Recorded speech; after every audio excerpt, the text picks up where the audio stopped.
The Cleveland Cavaliers just signed James Harden, who's about to turn 37 next week, to a 3-year, $97 million extension. The first thing I thought about when I heard this news, it wasn't even about James Harden. It was about Evan Mobley and Donovan Mitchell. What is this going to do to their prime?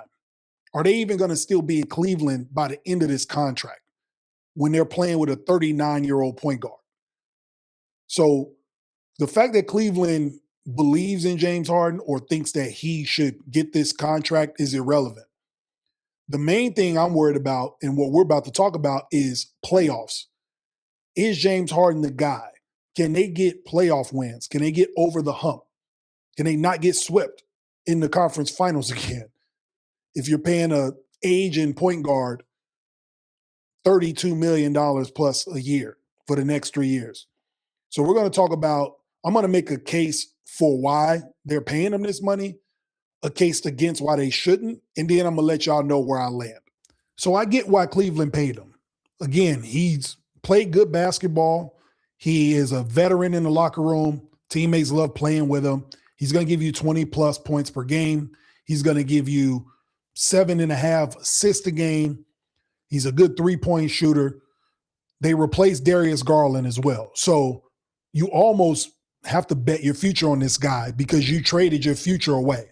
Darius Garland was younger, more athletic, could play on both sides of the ball, but there was some friction in the locker room. As much as it probably won't get talked about, Darius Garland and Donovan Mitchell, there was a power struggle in that locker room amongst those guards. And not about whose team it is, but about decision-making on the court, about where the ball should be in clutch moments, fourth quarter, plays getting drawn up, like those types of things. And I think when you got James Harden, everything is settled. You know what he is as a player. You know what he brings to the table as a veteran, a multi-time All-Star, a former league MVP. You know what you get with him. He's going to take the backseat to Donovan Mitchell. It's Donovan Mitchell's team. Evan Mobley's the rising star. Jared Allen's your anchor. But you need somebody to set the table in the fourth quarter that doesn't need to take shots, but could make shots if he needs to and could set the table for everybody else. So I understand why Cleveland kept him or extended him even at his older age of 37. But it's still crazy to think that he's worth $32 million a year. But I understand Cleveland's side of it by basically saying we've already mortgaged our future with our point guard with the younger guy going to LA. So we have to keep James Harden, because what will we do if we don't keep James Harden? What will we do at that position? So like I said, it makes total sense why they kept him. Donovan Mitchell doesn't have to create and make plays for everybody else, alleviates him from that burden. And it looks good in the regular season. They need to get wins, especially in the Eastern Conference, the way it's been formulated this offseason. But the main thing is we know it works in the regular season. So you already know where I'm going with why they shouldn't be paying him this much, because of what we've seen from James Harden historically and most recently in the playoffs. When we saw this team come together and James Harden get added to a Cavaliers team that was really good, even last season, they were really good. And then you add a James Harden to Donovan Mitchell, makes them more dynamic playmakers together. You got a veteran presence in the locker room. The expectation was championships, at least get into the finals. That was what the expectations was. Jason Tatum was down. Nobody expected what the Knicks to do. Nobody expected Philly to do anything because of their injuries as well.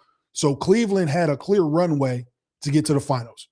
But this is the problem with James Harden, because when we get to the playoffs, he is way less than what he was ever in the regular season. This goes all the way back to the Houston days. This goes back to when the Spurs and Manu Ginobili was picking on him in the playoffs. He doesn't show up in the brightest moments. And in this last playoff appearance we've seen him in, getting swept by the Knicks. But the worst part is the fact that he was getting hunted on defense at 36 years old. So you're going to sign him to a 3-year, $97 million deal for a guy who cannot play defense.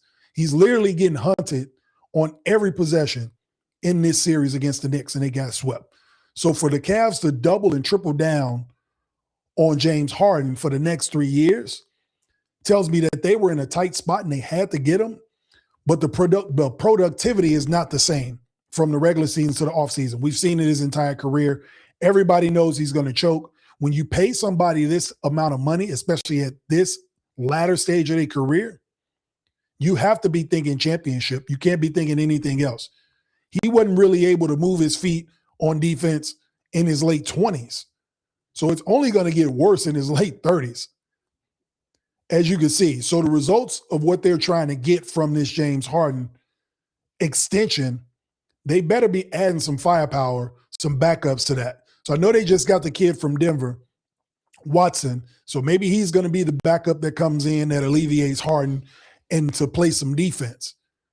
Because when the playoffs come, if they're picking on him now, imagine what teams are going to be doing 2-3 years from now at the end of that contract. So that's why I'm scratching my head about, is this even justified to have James Harden paid this much, let alone extend him for that many years? So the good news is this. The Cavs made it to the Eastern Conference Finals last year. But the bad news is when they got there, James Harden's numbers dropped crazy. He went down to 17 points a game. His shooting went way down. He shot, I think, 17% from three. So I don't know if it was the pressure of the New York Knicks defense. I don't know if it's because they were hunting him when he was on defense, James Harden. So it got to his legs. I don't know what the situation was, but the fact that his numbers dropped so crazy in that conference final tells me that it's not going to get any easier the older you get.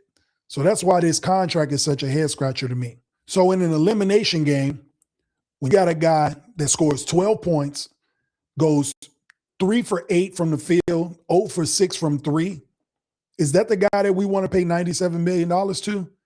I know he's going to give me 20 and 8 in February, but you're not paying that money to somebody this late in their career unless they can give you the same numbers in May. And that's where the dilemma is. So let's call it what it is for James Harden. The clock is ticking. He'll be 37 years old next week. All right. You pay somebody this type of money, you're basically telling us that it's win now. Anything you do in January, February doesn't matter. If they're not eyeing a championship, then it's a waste of time.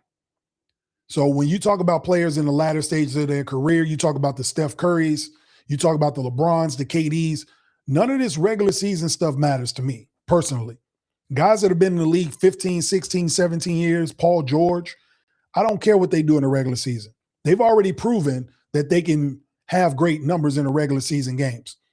I'm talking about in May, April and May, when it's a 7-game series, you got to play the same team, 7 games in 2 weeks. Everybody's keyed in on you. All the adjustments need to be made. Is James Harden going to be that guy? Historically, he hasn't been. In his Houston years, in his prime, he was an offensive juggernaut. But we never squinted our eyes or looked at him as a defensive stopper. Nobody ever mistaked him for Gary Payton. So now you fast forward 10 years later in this advanced stage of his career where we just saw he don't move his feet like he even used to back then. So he damn sure can't do it now. When we get later into the season, are we going to be able to rely on a 37-year-old getting paid $32+ million to get us over the hump to a championship? So the fact that Cleveland has taken that chance to pay him this amount of money, there is no more moral victories. There is no more, oh, this team made it to the conference semis or this team made it to the conference final. That won't cut it anymore. Y'all planted y'all flag with James Harden for the next 3 years. All this money is guaranteed in the NBA. So now you need to win a championship. Simple as that. At least a finals appearance at minimum. And in the way the East is set up right now, I don't know if that even looks good for them. Now, you probably expect me to say Cleveland made a terrible decision by signing James Harden, but I'm not going to go that far. However, I do point out the facts of what's happened in James Harden's career up to this point. But I'm not going to go as far as to say Cleveland made a dumb decision. I understand why they made the decision because, one, letting Darius Garland go, and two, the alternative. What is the alternative? Okay? If you let James Harden walk after letting Garland go, then what do? You get a second or third tier guard.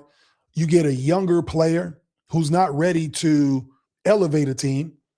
And then you put Donovan Mitchell and Evan Mobley in a situation where their prime is in limbo. So because they took a chance in trading for James Harden, they have to stick with the decision. So in this situation, the players have the leverage because, again, if you let James Harden go, where do you go from there? So I understand the decision from a business standpoint of why Cleveland did it. Because if you get in the playoffs, there's always a chance that you can make a run. We saw what the Knicks just did this year. We saw what the Spurs did in the Western Conference. There's always a chance. Dallas did it a couple years ago with Luka and them. There's always a chance. But you have to win in the regular season to get that opportunity. So I understand why they did it. James Harden is a steady 20-8. So he can get you that night in and night out. They're going to win games. He's a consummate pro. But at the same time, when you pay somebody that money, you're telling the rest of the world that we are looking to win in May and June. And so when we talk about a guy that can control your offense, can hit open threes, you know what you're going to get from James Harden night in and night out. He's going to do his job. But for me personally, when you're paying that type of money, I need to see it in the postseason. Just like I said earlier about all the other guys in his era, the Paul Georges. I won't say that about LeBron, Steph, and KD. They've won championships. They've proven they can do it.